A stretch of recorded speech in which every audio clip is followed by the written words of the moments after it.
부활 세 번째 주일로 153의 부활 식탁이라는 제목으로 말씀 은혜를 함께 나누고자 합니다. 153 무슨 얘기인지 아시죠? 벌써 딱 들으면 무슨 얘기일까요? 모나미 볼펜이에요. 네, 그렇습니다. 네, 우리 안드레 회장님이 딱 맞추셨습니다. 모나미 볼펜이라고. 제가 그렇지 않아도 모나미 볼펜 이야기를 하려고 합니다. 네, 153의 볼펜 이야기. 여러분 저 볼펜 아시죠? 집에 저 볼펜 없으신 분? 네, 다 있으신 거죠? 아마 집에 가서 찾아보면 정말 어느 구석인가 저 볼펜 하나 두겠지만 다 있을 겁니다.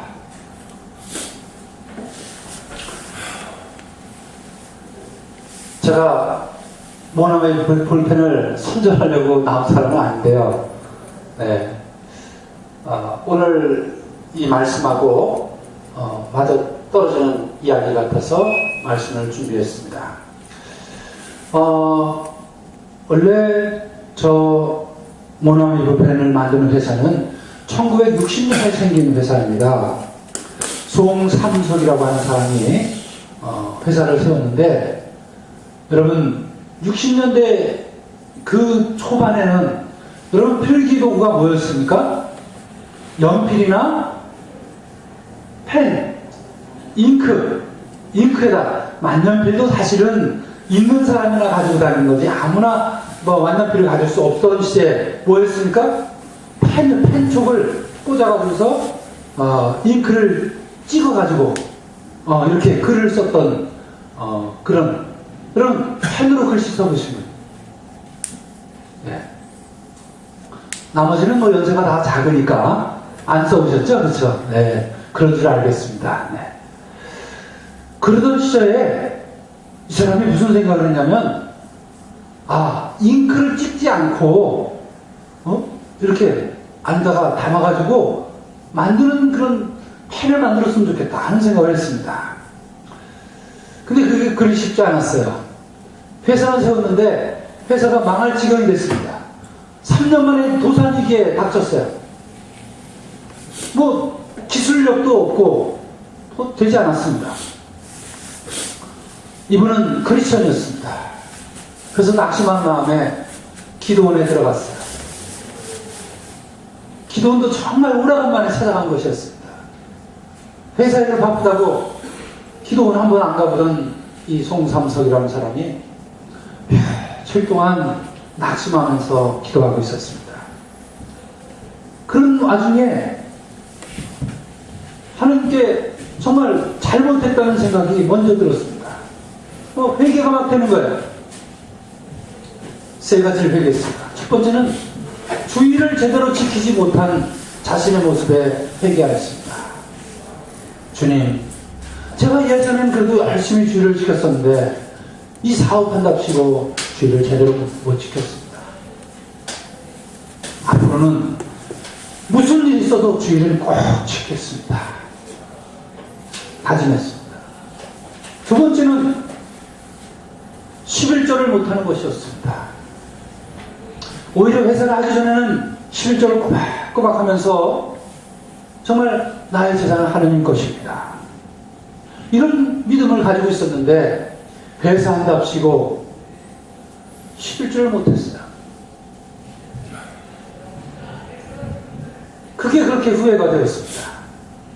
그리고는 결단하였습니다.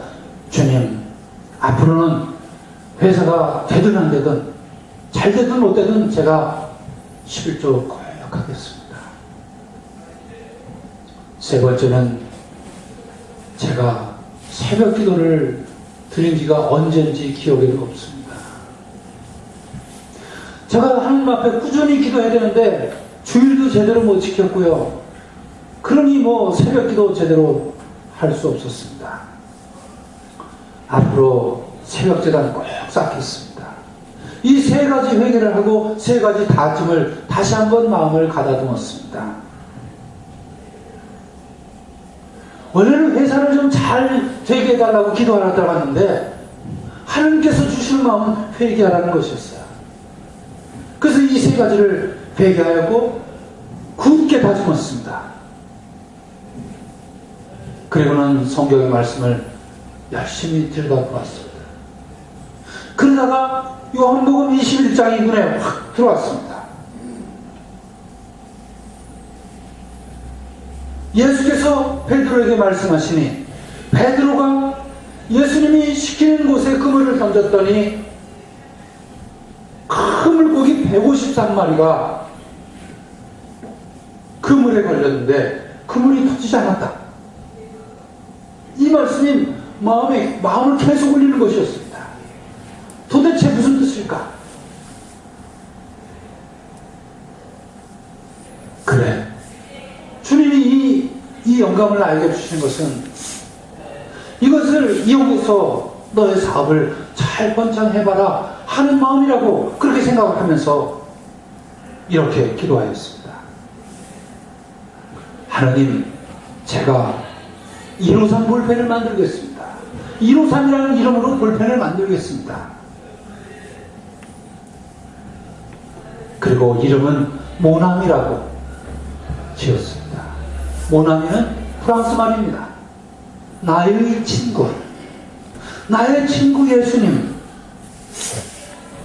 나의 친구 대신 나의 친구가 되어주시는 예수님, 그분이 풍성하게 153마리 큰 물고기를 베드로에게 주셨던 것처럼 저에게도 주실 줄 믿습니다 하는 그런 기도를 결단을 하였습니다.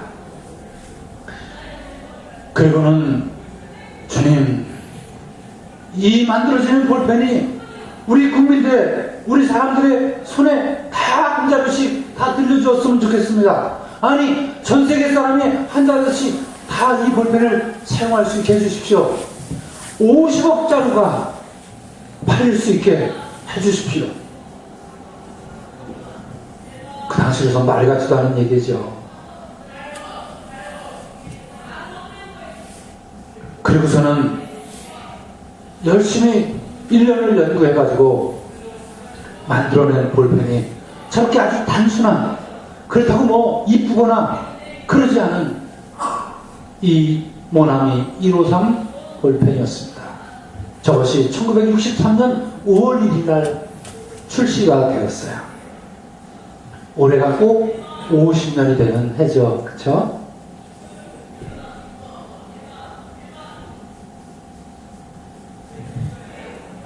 여러분, 오늘 153의 이야기는 바로 요한복음 21장에 나오는 이야기입니다. 오늘 말씀을 보십시오. 예수님을 따르던 제자들이 예수님이 십자가에 달려 죽으시고 부활하셨다고 했지만 그것조차도 제대로 믿을 수가 없었던 제자들, 그들이 지금 어디에 있습니까? 오늘 무대는 어딘가요? 갈릴리 호숫가였죠? 근데 오늘 성경을 보니까 갈릴리 호수라고 되어 있지 않아요. 뭐라고 되어 있었죠? 티베리아 호수라고 되어 있었습니다. 무슨 얘기냐? 원래 그 동네 그 호수 이름이 티베리아 호수였어요. 그런데 예수님을 만나면서 또 성경에 보면 그 이후로는 계속 갈릴레아 호수라고 나왔습니다. 그런데 오늘 요한복음 맨 마지막 장인데 거기에 또 다시 티베리아 호수라고 나와요. 그 무슨 얘기입니까? 이제 갈릴레아 호수 별로 의미가 없는 겁니다. 왜? 예전으로 도로 돌아간 거예요. 예, 우리말에 도루묵이라고 하는 이야기인 것처럼 도루묵이라고 해라. 도로 티베리아 호수라고 성경에 기록되고 있습니다. 그뿐입니까? 원래 거기서 고기 잡다가 예수님의 부르심을 받았던 제자들, 그 제자들이 이제 더 이상 예수님께 기대를 할 수가 없습니다. 예수님이 임금이 되어주실 줄 알았는데, 그래서 우리를 구원하실 줄 알았는데, 우리도 한자리 할 줄 알았는데 웬거려 아무것도 건진 게 없습니다. 예수님 그냥 죽어버리셨어요. 오늘 말씀해 보면 예수님의 제자들 중에 7명이 어떻게 모였어요? 그냥 산산조각 터졌는데 그래도 7명이 어떻게 모였어요? 그 중에 수석 제자였다는 베드로가 뭐라고 합니까? 이제 틀렸어. 나는 이제 옛날처럼 그냥 어부나 할래. 난 고기나 잡으러 갈래. 그러니까 다른 제자들이 뭐라 했습니까? 나도 같이 갑시다. 여러분, 어부도 아니었던 사람도 그냥 같이 어부가 됐어요. 그래서 고기를 잡으러 나갔습니다. 밤새도록 고기를 잡았지만 한 마리도 못 잡았다고 했죠. 부활하신 예수님께서 나타나셔서 얘들아, 고기 좀 잡았냐? 아무것도 못 잡았습니다. 그래.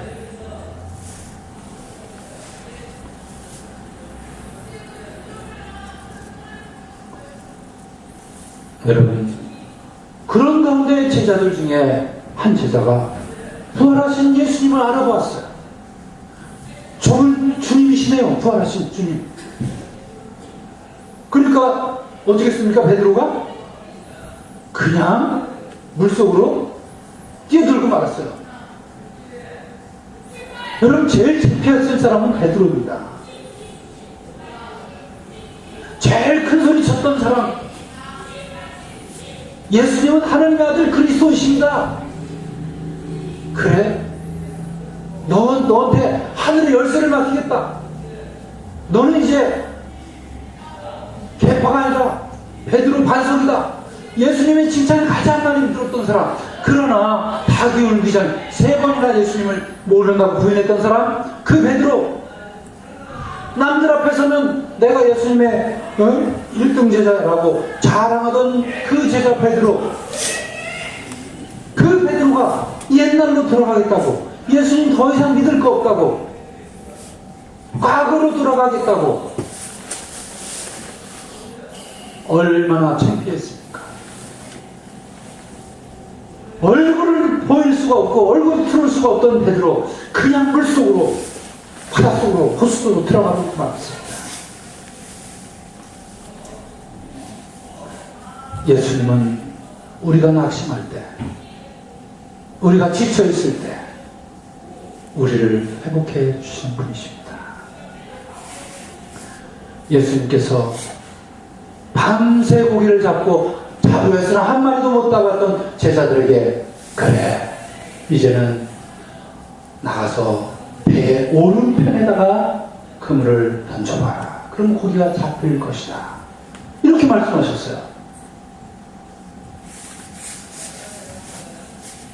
여러분, 왜 하필이면 오른편일까요? 왜 오른편일까요? 성경에 보면 이따금 오른편, 왼편 얘기가 나와요. 왼편은 심판받을 죄인들의 서는 자리입니다. 오른편은 구원받을 하나님의 백성이 서는 자리입니다. 왼편은 염소가 서는 자리고 오른편은 양이 서는 자리입니다. 예수님이 오른편에다가 그물을 들여라. 아마도 그 의미는, 왼편은 너희들이 돌아간 세속의 바다다, 욕망의 바다다. 그러니 거기에서는 한 마리도 고기를 잡을 수가 없다. 너희가 목숨을 내고 밤새껏 고기를 잡으려 했지만 한 마리도 잡을 수 없지 않았냐. 그러니 이제 또다시 오른편에 그물을 들여라. 나를 믿고 구원의 바다에 그 오른편에다가 그물을 들여라. 그렇습니다. 우리가 낙심하고 힘들 때, 좌절될 때, 예수님의 말씀을 들으면, 예수님의 말씀하심을 마음에 새기면 우리는 바로 오른편에, 왼편에서 아등바등하던 우리의 삶을 오른편으로 방향을 전환해서 결단해서 새로운 삶으로 다시금 회복될 수 있다는 사실을 오늘 우리에게 가르치고 계십니다.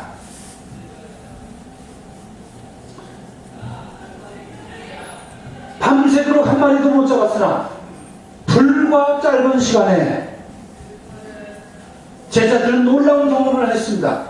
여러분 성경에 보면요, 몇 미터쯤 나갔다 그랬어요? 100m쯤 나갔습니다. 여러분 갈릴리 호수가에 가서 100m 나가가지고서 그렇게 큰 고기가 잡힐까요? 큰 고기는 여러분 깊은 데서 잡히는 겁니다.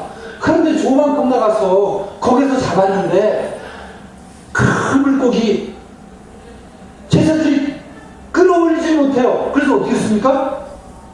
그래서 그냥 배를 밀고 하면서 노를 저어가지고서 간신히 호숫가 주변으로 나왔어요. 거기에서 여러 사람이 끌어내가지고서 물고기를 세보니까 153마리, 그것도 큰 물고기가 잡혀 있었다는 얘기입니다. 여러분, 왜 하필이면 153일까요? 모나미 불펜 만들려고요? 그건 아니겠죠. 왜 하필이면 153일까요? 여러분, 이 숫자를 풀어보면 나름대로 의미가 있습니다. 150이라는 숫자가 있는데요, 이 150이라는 숫자는요, 노아의 홍수 때 큰 물이 몰려와가지고 온 세상을 다 덮었던 그 시간, 그 기간이 150일이에요. 그 150일은 모든 생명이 죽는 시간입니다. 죽음의 시간이에요. 거기에다가 더하기 3은 하늘의 숫자입니다. 삼위일체 숫자입니다. 그리고 십자가에 달리셨던 그 예수님이 사흘 만에 부활하셨던 부활의 숫자인 것입니다. 죽음의 바다에서, 죽음의 세계에서 생명의 세계, 거듭남의 세계, 부활의 세계로 옮겨간 숫자가 바로 153인 것입니다.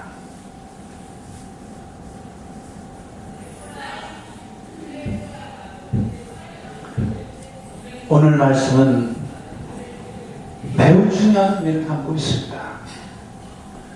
이 사건을 보면요, 여러분, 예수님 죽기 전에 우리가 주일마다 드리는 이 성찬에 예수님께서 빵을 드셔서 이것은 나의 몸이다, 포도주를 드시고 이것은 나의 피다, 나를 기억하여 이해를 행해라. 여러분, 이 사건을 가지고서 우리가 뭐라고 했죠? 최후의 만찬이라고 했죠. 여러분, 오늘 말씀은요, 부활하신 최초의 조찬이에요. 아침 식탁이에요. 그때는 저녁 식탁이었는데 이제는 아침 식탁이에요. 고기를 잡고 막 올려오려고 하는 제자들이, 얘들아 빨리 와서 아침 들어라, 아침 먹자. 가보니까 숯불 펴놓고요, 예수님이 고기 굽고 계세요. 빵도 준비해 놓으셨어요. 그리고 조금 아까 잡은 고기도 좀 갖고 와라. 요한복음 21장 13절에 보면 예수께서는 제자들에게 가까이 오셔서 빵을 집어주시고 또 생선도 집어주셨다. 물론 구운 생선입니다.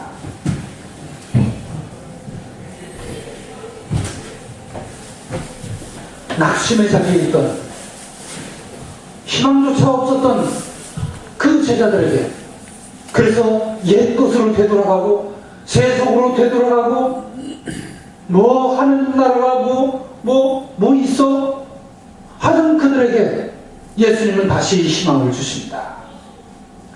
최후의 만찬 그들이 지켰습니까? 이 예를 행하라고 했는데 제자들이 이 예를 행하고 있었습니까? 안 했죠. 그러나 부활하신 주님이 다시 그 새벽에 그들을 다시금 변화시켜서 그들에게 새로운 희망을 주었을 때, 그들이 다시금 이제 빵과 포도주가 정말 나의 몸이고 나의 생명이고 나의 구원이라는 사실을 그들이 비로소 깨닫게 되었다는 이 사실은 놀라운 것입니다. 사랑하는 교회 여러분, 아무리 여러분 살다가 낙심되더라도 예수 믿기 전으로 돌아가지 마세요. 우리는 그리스도의 사람들, 예수님과 함께 부활의 소망을 가지고 부활의 생명을 살아가는 크리스천인 것입니다. 부활의 주님께서 우리를 부활의 식탁으로 초대해 주실 것입니다. 회개하고 말씀에 의지하면 풍성하게 우리의 삶을 채워주실 것입니다. 부활의 소망, 부활하셔서 우리와 함께 하시는 그 부활의 주님을 영접하시면 우리는 어떠한 낙심의 자리에서도 하나님과 동행하는 기쁨의 삶을 살아가게 될 줄 믿으시기를 주님의 이름으로 간절히 축원을 드립니다. 아멘. 성부와 성자와 성령의 이름으로 말씀드렸습니다.